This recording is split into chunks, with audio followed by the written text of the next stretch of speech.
Hello there, and welcome to Jammin 98.3's Conversations About Health, a two-part series brought to you by Milwaukee Health Services Incorporated, where your health is their business. You can visit their two locations at 2555 North Dr. Martin Luther King Drive, and then there's the Isaac Heritage Health Center at 8200 West Silver Spring Drive. We're also happy to have the Milwaukee County Office on African American Affairs as a sponsor, recognizing and resolving the county's racial inequities. I'm Andrea Williams from Jammin 98.3. April is National Minority Health Month, a time to raise awareness about health disparities that continue to affect racial and ethnic minority populations and encourage action through health education, early detection and control of disease complications. I'd like to introduce you to our panelists of guests today. Jeffery Roman, he's the Executive Director of the Milwaukee County Office on African American Affairs. His appointment enables the county to play a larger part in advancing health and racial equity throughout the region. Dr. Aronica Williams serves as the Chief Medical Officer at Milwaukee Health Services Incorporated, a community health center that provides accessible, quality, primary, and related healthcare services to Milwaukee residents, with continuing emphasis on medically underserved families and individuals. Imani Sloan works at Vivent Health as the company's statewide PrEP supervisor, overseeing the PrEP navigation and community engagement arm of the PrEP program, and is in one part responsible for the award-winning and highly acclaimed Stay Prepped Up campaign. And last but not least, Katie Connolly is the Executive Director of the American Heart Association, where they have more than 100 years of life-saving history. How's everybody doing? Great. Thank you for having me. I am so happy to have you all here to really help shed some light on some major things that continue to be of concern when it comes to health disparities for minorities. So first and foremost, I'd like to have you tell everybody that's watching a little bit more about your organization, starting off with Jeff. Sure. Thank you, Andrea, and thanks for the opportunity to join you all today. Happy Minority Health Month. I'm Jeffery Roman, the Executive Director for the Office on African American Affairs here in Milwaukee County.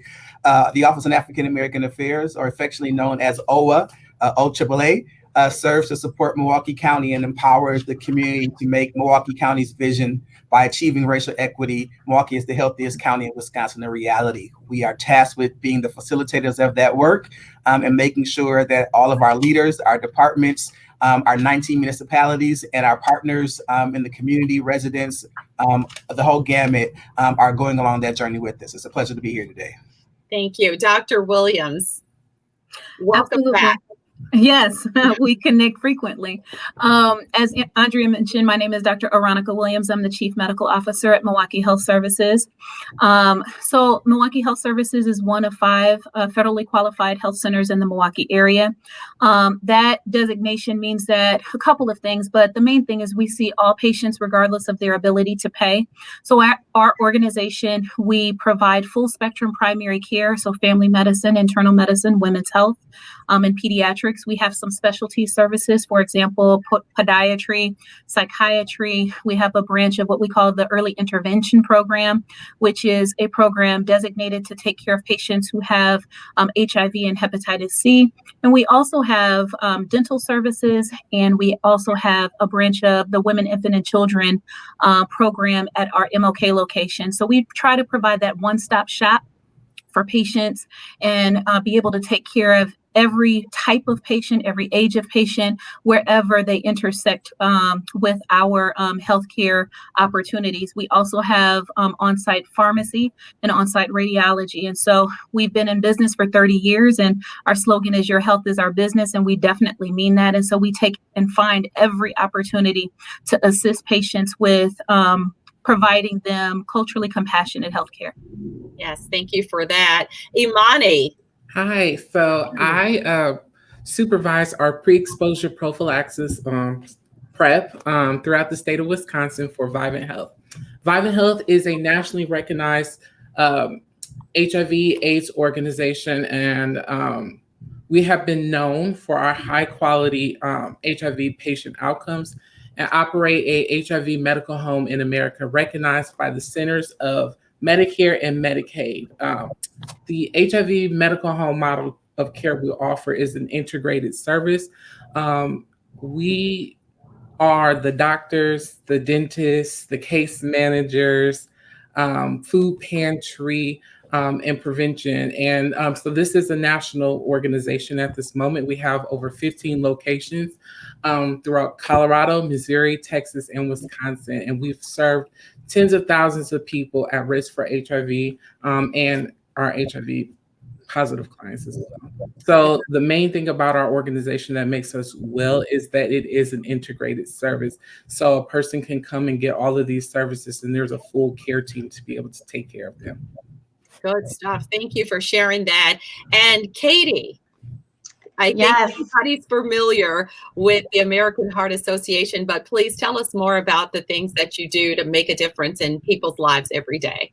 Yes, so thanks for having me. I'm excited to be here. As the executive director, I'm really responsible for ensuring that our impact goals are communicated, as well as nationally as well as locally. And I work with our staff to diversify our volunteer leadership, implement programs to close the health equity gap, and we secure funding to increase access to care across Southeast Wisconsin, specifically the branch that I'm working with in the Milwaukee market.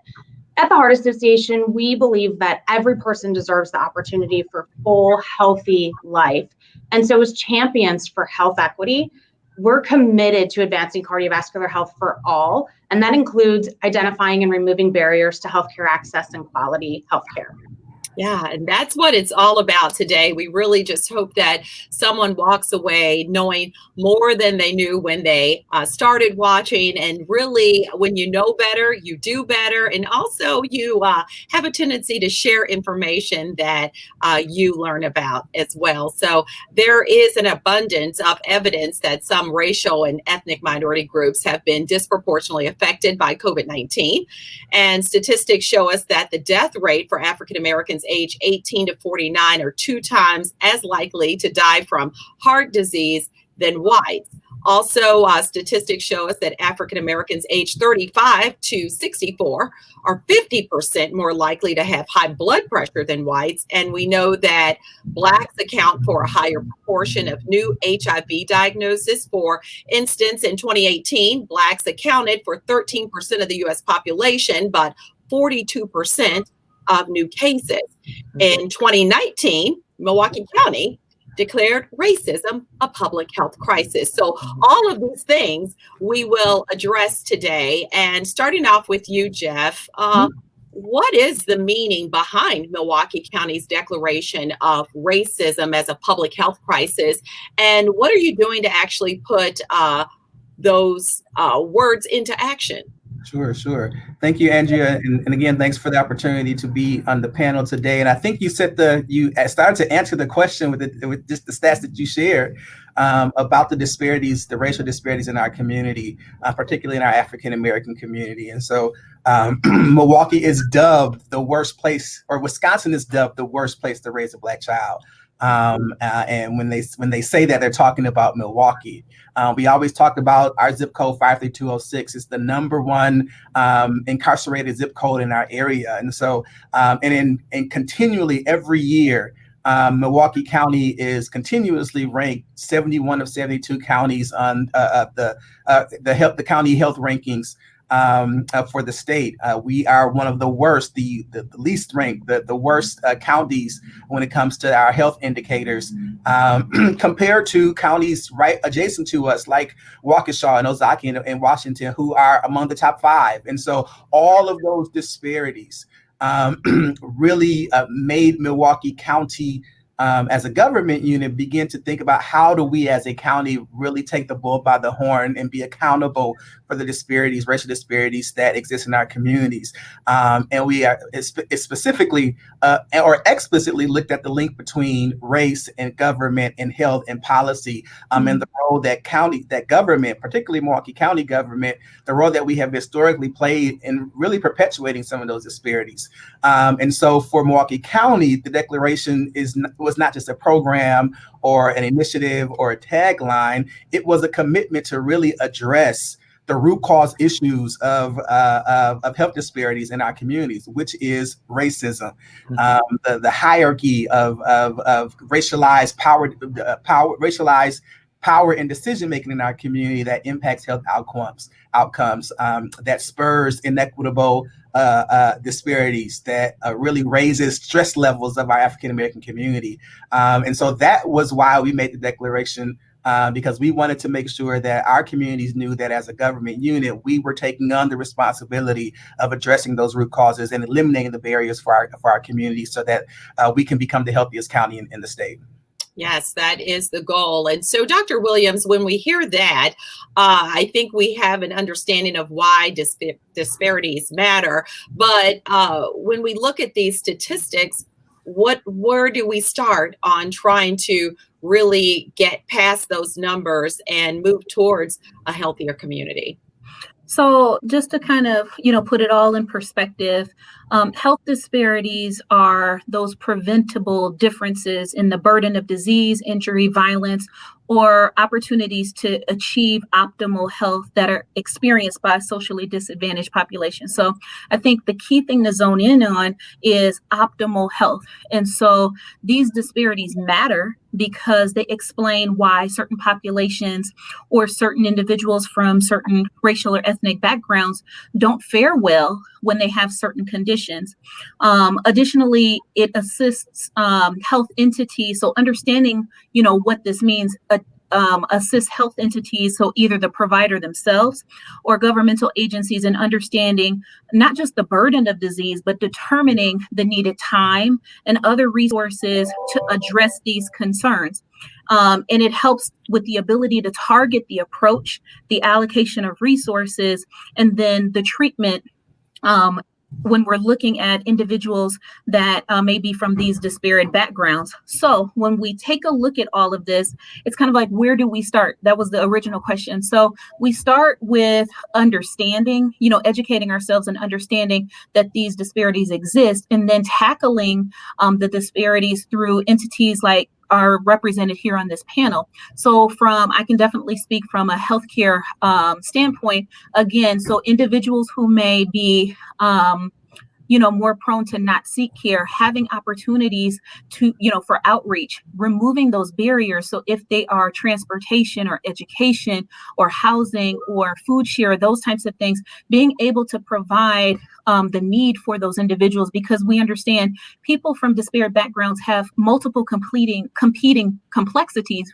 that, affect those health entities, or actually obtaining that or achieving that optimal health. And so I think we have to begin with understanding, what is causing the disparities, and actually being truly committed to tackling what's behind the disparities in order to knock down those barriers. And so when we have all of us at the table having a conversation, we have all of us at the table being committed, I think, that's where the work begins. That's indeed where we start. But ultimately, the role of continuing in those efforts is actually, the hard work of how do you maintain that? How do you engage people consistently? But you have to let people know that they are heard, and also that you're there for them and you're committed to the work of helping them achieve that optimal health. Yeah, thank you so much. And Katie, we hear this, when we talk about awareness being spread, especially during a Heart Month, but heart disease is the #1 killer for all Americans, and stroke is also the leading cause of death. And those risks are even higher for African Americans. So when we look at high blood pressure, obesity, and diabetes, all are common conditions that increase the risk of heart disease and stroke. How can one utilize the American Heart Association to help them kind of maybe manage those conditions? Certainly. If you just log on to heart.org, you'll find an abundance of information, but I know that that's not possible for a lot of the communities that we're trying to impact.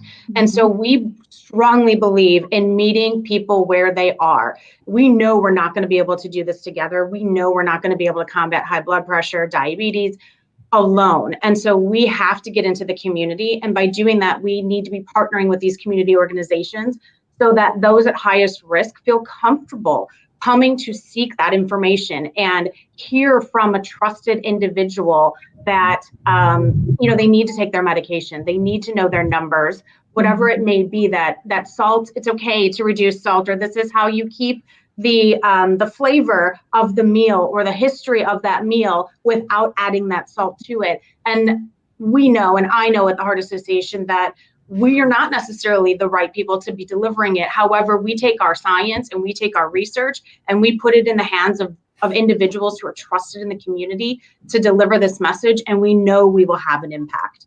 Yeah, so partnership is key. When people say it takes a village, that really is what it's about. And that's what this conversation represents today.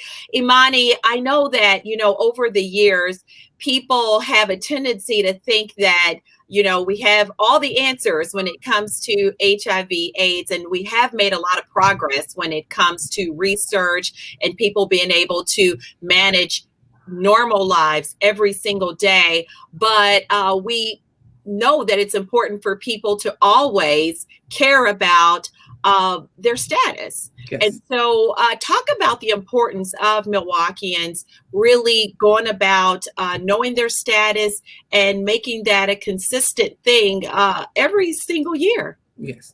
I think based off the numbers that you gave earlier, it is important for Milwaukeeans to know their status because it allows for you to be a healthier person.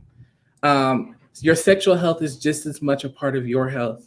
And so knowing your status, one, it keeps you safe and keeps you informed about what's going on with your body, but it also protects your sexual partners as well.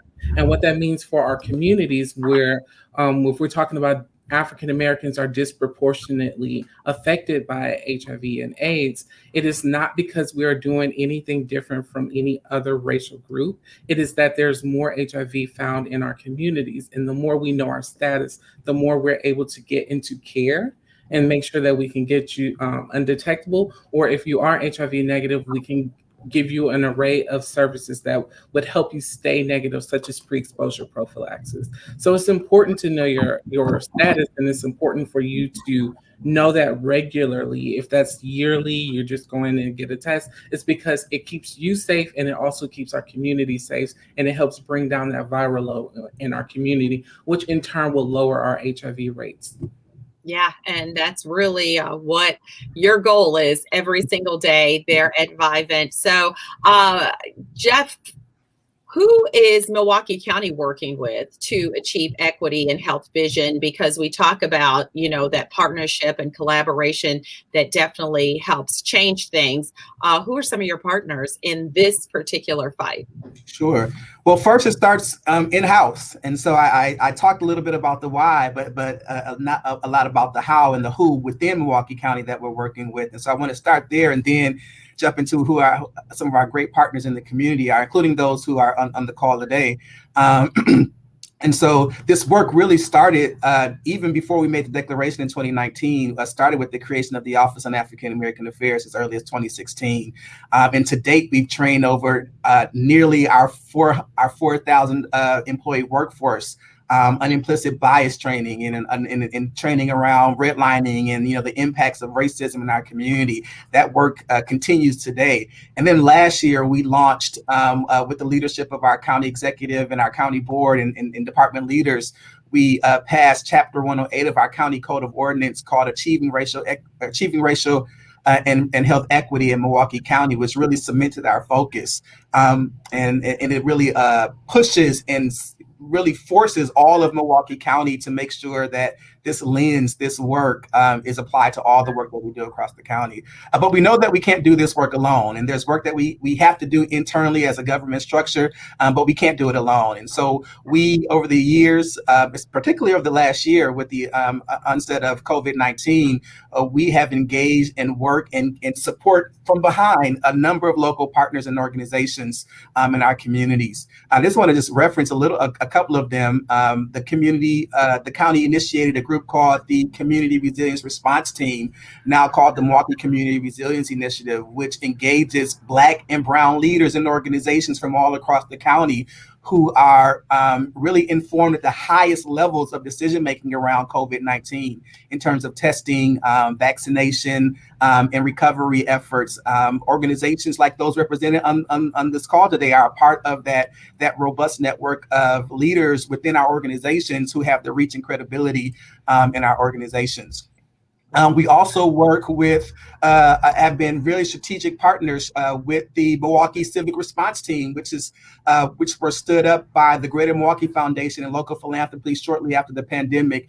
And their responsibility with us, with the county and other partners, was just to steer funding and resources into communities most impacted by both COVID-19 and racism.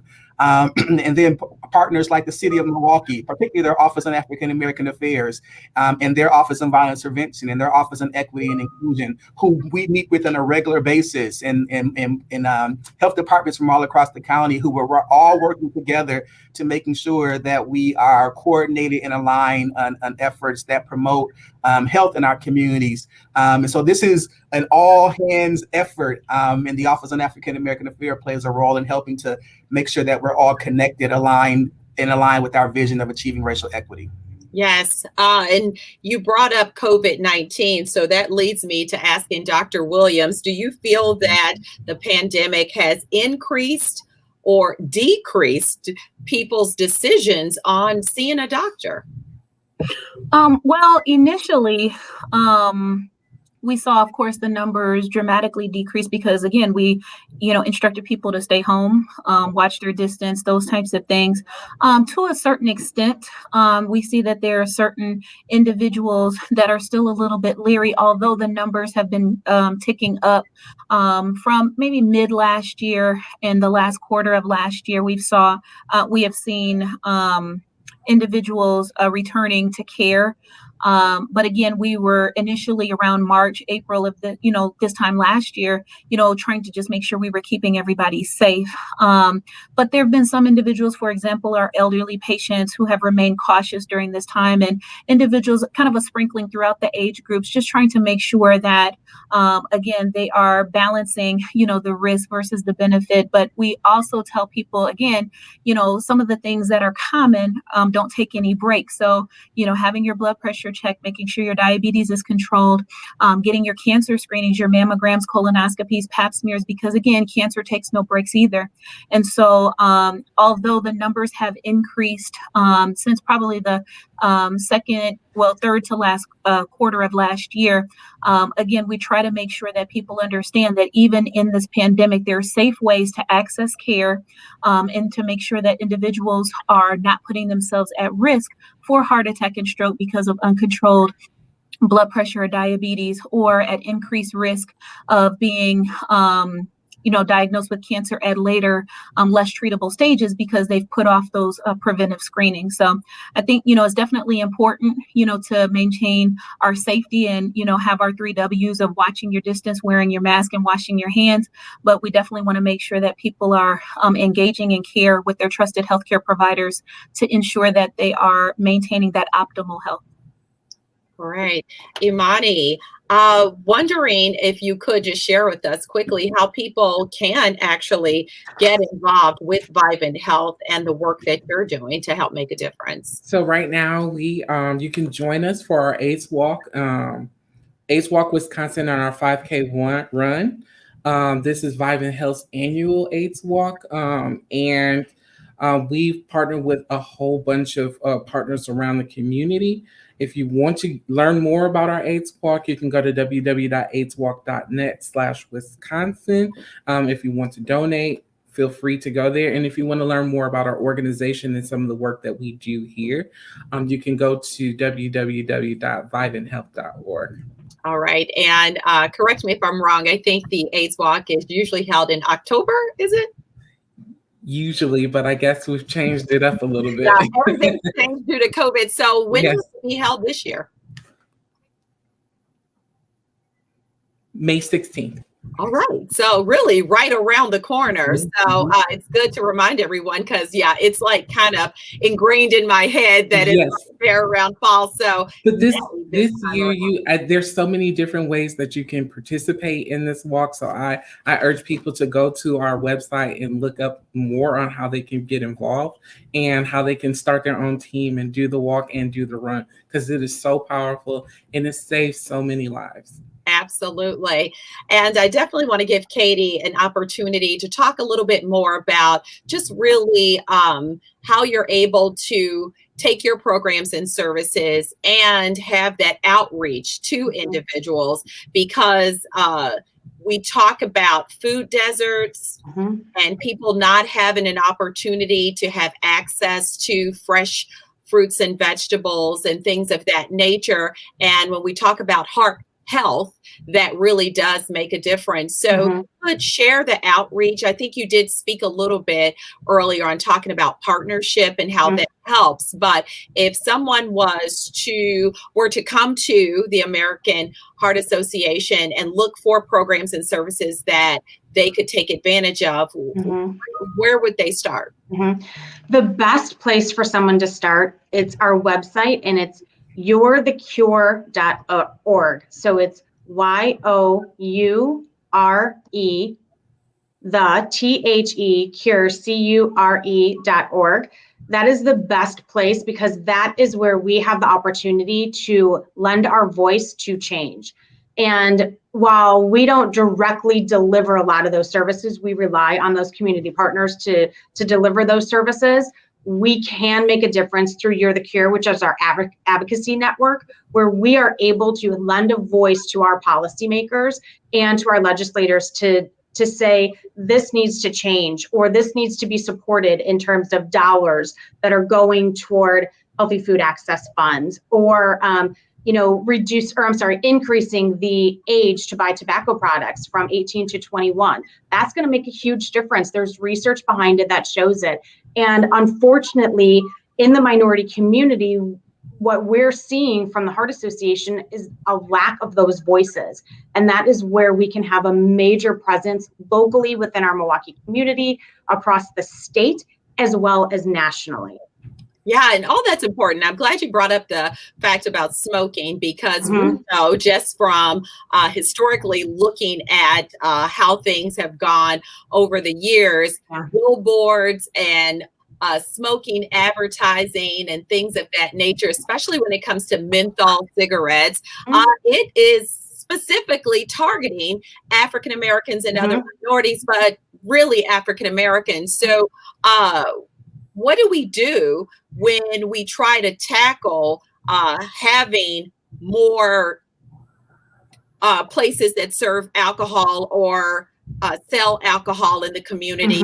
Advertisement that's targeting African Americans, and giving I think it's safe to say that there are incentives sometimes that are offered to people to consume. What do we do in order to kind of bypass what they're trying to do and really have people be more aware of their health and want to make sure they avoid those things? Yeah, so No Menthol Sunday is coming up, actually, and we are working very closely with the community. And a lot of churches, while they're not all going back into person, certainly there are virtual ways to gather across the church organization. So working with those church organizations to talk about that message, through the pastor's voice, to be able to say that you are being targeted and that's not right and that's not okay. And one way is, to certainly stand up to it is, simply not to purchase the product, but having that voice and lending that voice to say it's not okay. And even talking to some of the retailers and almost like a grassroots campaign, if you will, at that community level, to say that, that this isn't right.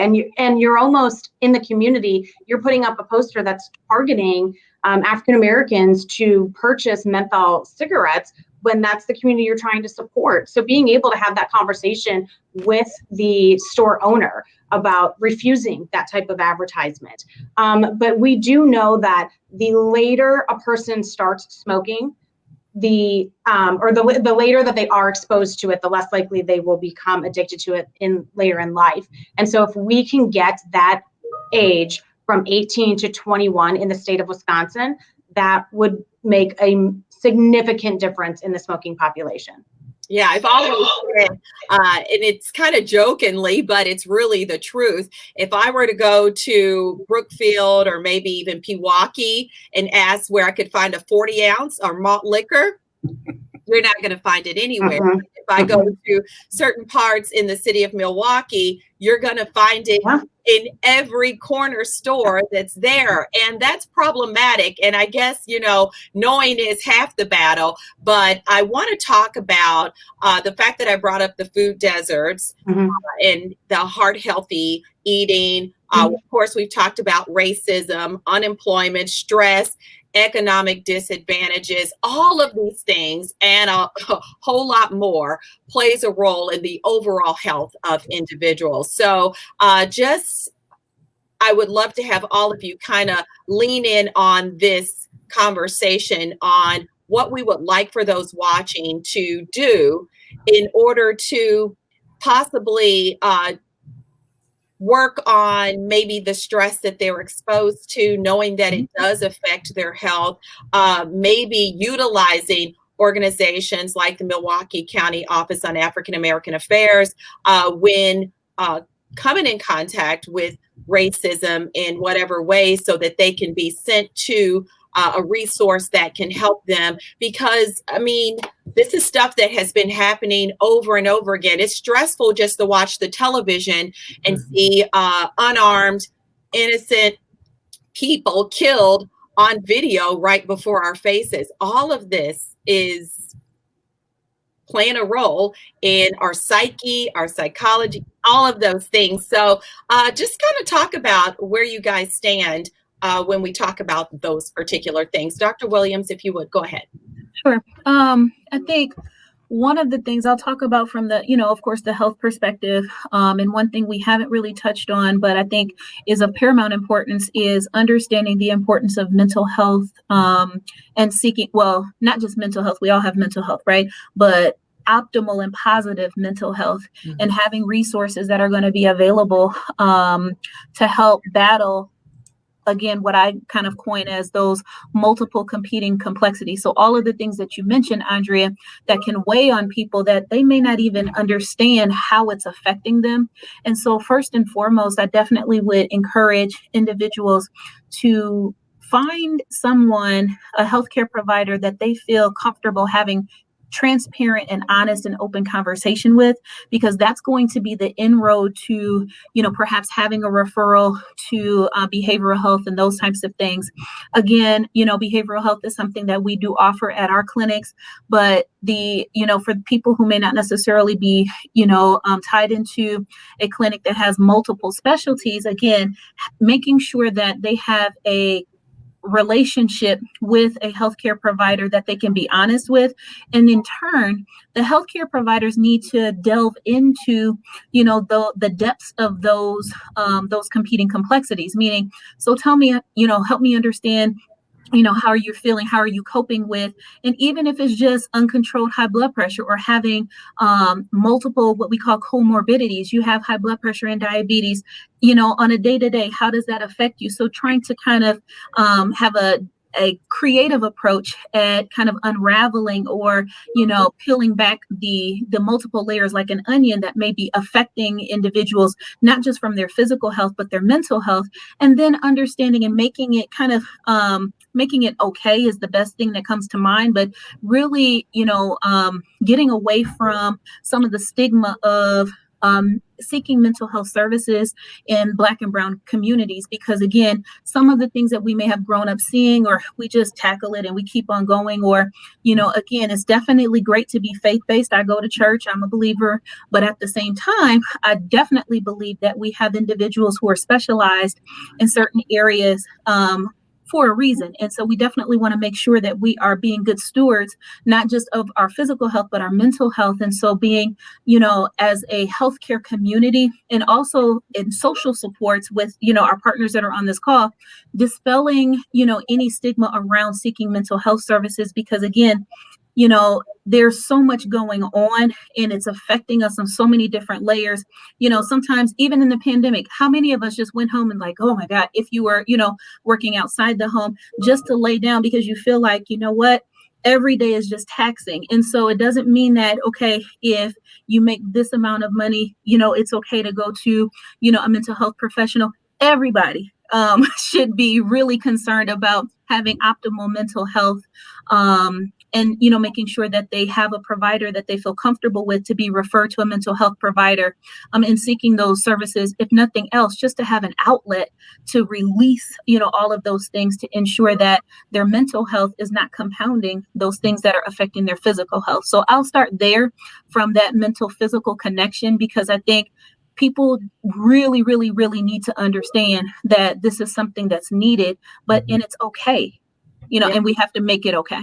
Yeah, it's definitely okay. And what's just even more important is that there are resources that are available to you. And so you mentioned that Milwaukee Health Services Incorporated is a one-stop shop. You've also mentioned that you are there to help anyone who is in need of healthcare, whether that's diabetes, podiatry, whatever the case. So people should definitely keep that in mind. Did anybody else want to kind of chime in on that thought? I can chime in. We are living in heavy times. The ongoing pandemic, going into the stuff that continues to happen around injustices in our communities, in our own backyards, and the things that are happening in Minnesota and across the world. These are heavy times that we're living in. And I just want to encourage people to take the time to take care of yourself. Take the time to take care of those of your family and those around you. And don't be afraid to reach out to ask for help if you don't know where to start. As a matter of fact, if you don't know where to start, contact the Office on African American Affairs. And we were glad to help connect you to either the partners who are sharing with us today, or the array of partners that we're working with across the community. And I do want to highlight, for those who are seeking help with substance abuse and depression and mental health concerns, who may not be connected with one of the partners on the phone, or with the Milwaukee Health Services or Vivent or other folk, who are here today. The Milwaukee County Department of Health and Human Services is working with the 16th Street Community Health Center, and we've opened a National Avenue mental health clinic that is up and moving now. And so that is another resource for our residents and our communities. If you are on the north or the south side, take advantage of those of Milwaukee Health Services. Take advantage of 16th Community Health Center. Take advantage of our outreach community health centers, our federally qualified centers, who are working really, really closely with Milwaukee County to make sure not only our physical needs, our physical health is taken care of, but our mental and behavioral health needs are addressed as well. Yes, and we're going to really wrap up at this point, but I wanted you all to give out your website and your phone numbers, because we do not assume that, everyone that will be passed along the information that you've talked about today will have access to the internet. So if we could also add a phone number as a resource as well. So Dr. Williams, I know you've got some patients you have to tend to in just a little bit. So if you would give us the website and phone number where people can find out more information about Milwaukee Health Services Incorporated. Absolutely. So Milwaukee Health Services Incorporated, our website is mhsi.org. Again, that's mhsi.org.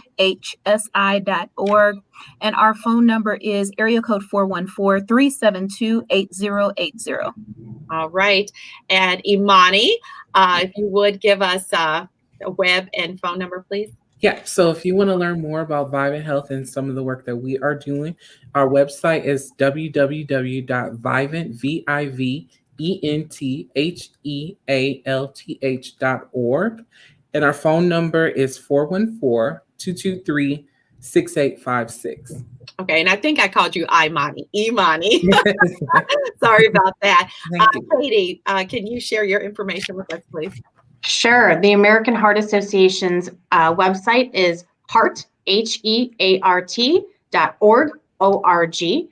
And our local number is area code 414. had to look down for a second because it's been a while since I've called there. 414-227-1461. Good stuff. And last but not least, Jeff.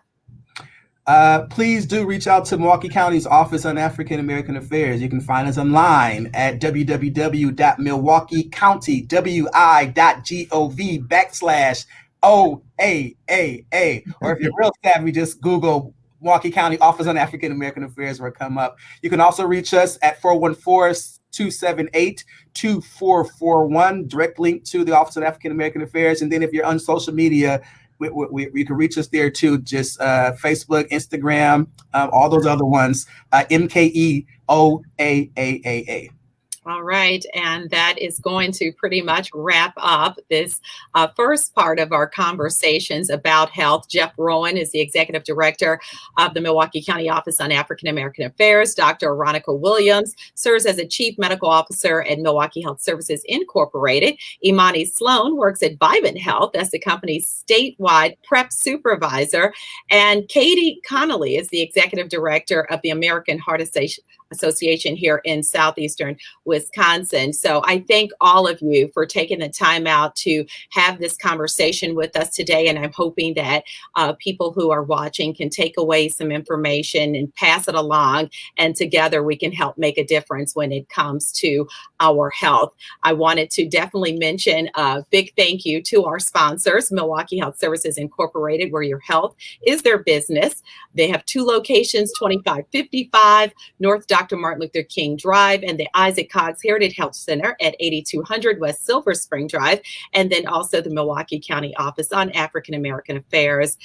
They are definitely recognizing and resolving the county's racial inequities. Thank you all so much. It has been a pleasure talking to you. Thank you. Thanks. And we'll hit you next time with part 2 of this series next Saturday. We'll see you then.